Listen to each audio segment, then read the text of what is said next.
Programa 3. Ángulos.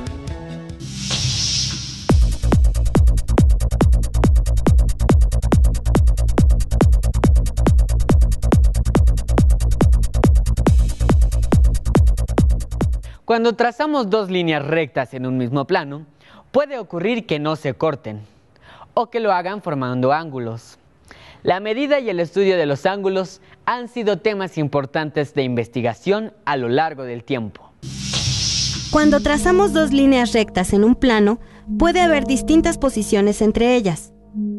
Si las rectas no se cortan en ningún punto por más que se les prolongue, se les llama paralelas. Si las líneas rectas se cortan y forman 4 ángulos rectos, son rectas perpendiculares. Por el contrario, si las rectas se cortan y no forman ángulos rectos, son rectas oblicuas. El punto en el que se cortan los ángulos se le llama vértice. Por su posición con respecto al vértice, los ángulos pueden ser opuestos o adyacentes. Existen varios tipos de unidades de medida para los ángulos. La más utilizada es el grado sexagesimal. Esta unidad de medida fue definida hace milenios por matemáticos babilonios a partir de sus observaciones de la naturaleza y de la manera de ver el mundo. Viajemos en el tiempo. Llegamos al Imperio de Babilonia, en el siglo XX antes de nuestra era. Un pueblo que se caracteriza por la belleza de sus construcciones. Somos también un pueblo que vive de la tierra. Hemos visto el ciclo de las estaciones, de las estrellas y del sol que viaja en el cielo con una regularidad exacta. 360 veces viaja antes de que todo el ciclo se repita. Así como el círculo del cielo está dividido en 360 partes, así hemos dividido cada círculo de la tierra. Y cada parte la dividimos en 60, que es el número base de nuestras matemáticas. Algunos de los principios matemáticos definidos en Babilonia se utilizan hasta nuestros días.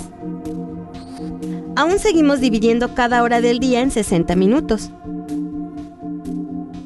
Y seguimos utilizando el grado sexagesimal que ellos inventaron como unidad de medida de los ángulos. La medida de los ángulos nos permite encontrar las relaciones que existen entre los ángulos opuestos y los adyacentes. Como podemos ver, los ángulos opuestos tienen la misma medida.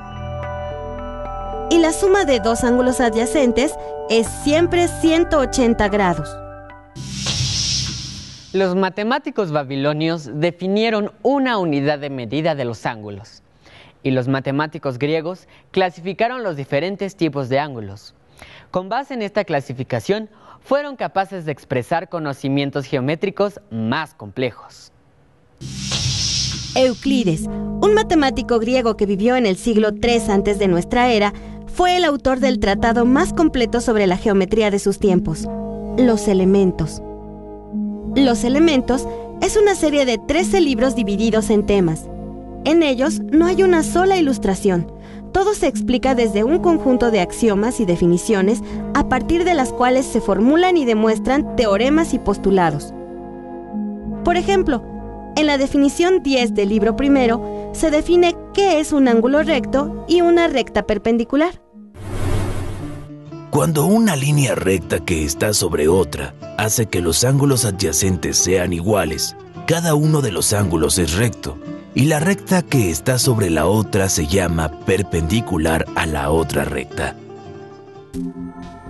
En la definición 11 se define un ángulo obtuso.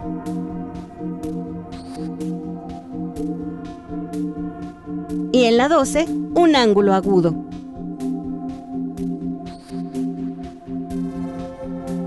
Al plantear estas definiciones con claridad, Euclides pudo establecer definiciones más complejas. Por ejemplo, la proposición 32 del libro primero dice así: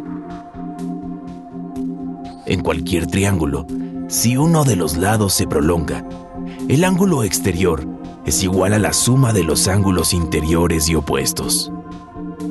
Y la suma de los 3 ángulos del triángulo es de 2 ángulos rectos. Actualmente, además de la clasificación propuesta por Euclides, se realiza la clasificación de los ángulos de acuerdo a sus medidas en grados. Un ángulo recto mide 90 grados. Un ángulo llano, 180 grados. Un ángulo entrante mide más de 180 grados y menos de 360 grados. Y el ángulo perigonal mide 360 grados. El sistema de medidas que actualmente utilizamos en México, el sistema métrico decimal, fue definido durante la Revolución Francesa. El sistema métrico decimal unificó tanto las unidades de medida como sus conversiones, lo que trató de hacerse también con las unidades que miden los ángulos. El sistema métrico decimal fue creado por la Academia de Ciencias de Francia. Su objetivo era crear un nuevo sistema de medidas que fueran sencillas de definir en cualquier parte del mundo. Así, se decidió que la unidad de medida, el metro, fuera la 10.000.000ª parte de un meridiano terrestre. Para evitar medidas arbitrarias, las unidades de una misma magnitud se relacionan entre sí como exponentes enteros de 10. El sistema métrico también definía una unidad de base decimal para la medida de los ángulos, el grad o gon. Un grad sería la centésima parte de un ángulo recto, cada uno de los cuales estaría dividido en 100 minutos y cada minuto en 100 segundos.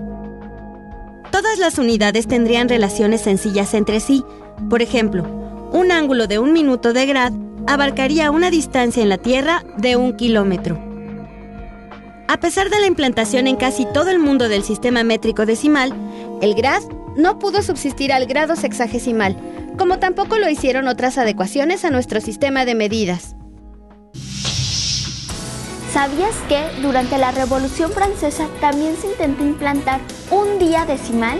Este día decimal tendría solamente 10 horas, en lugar de las 24 que nosotros utilizamos, cada una de las cuales duraría 2 horas 24 minutos de las que nosotros manejamos. Cada hora tendría 100 minutos decimales y cada minuto decimal 100 segundos decimales. La propuesta no tuvo éxito y se abandonó 3 años después de haber sido promulgada. Como hemos visto, cuando dos rectas se cortan en un plano, generan diferentes tipos de ángulos. Para medir ángulos, generalmente utilizamos el grado sexagesimal. Esta unidad de medida permanece sin cambios desde que se definió en Babilonia hace casi 4.000 años.